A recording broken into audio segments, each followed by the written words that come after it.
this segment, I'm going to show you how to make a draw if you have two knights against the queen.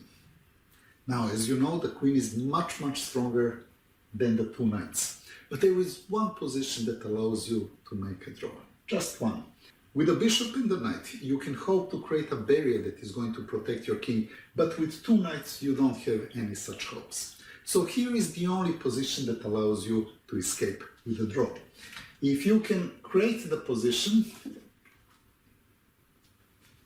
in which you have a sort of a cage around the black king. So see, in this case, the king can go to g8, the king can go to h8, but really can't go to any of those squares, which means that the king is boxed in. This king is imprisoned and cannot join the queen in attacking the king. Now, this position is a draw. The only exception to this position being a draw would be if the king is cut off at the back rank.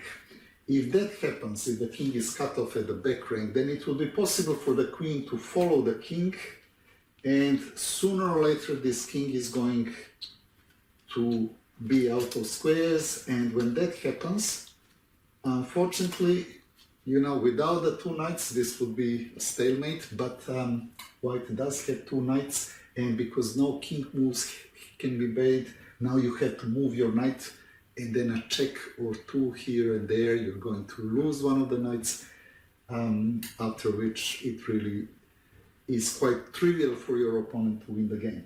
But that is the only exception. Now, if your king is on the second rank, it will be possible for your opponent to follow this king for a while, trying to force it to go to the back rank, but you're not going to do this because it's enough that this knight here controls a couple of squares over there, stopping your opponent from following the king and forcing the king into Zugzwang and onto the back rank.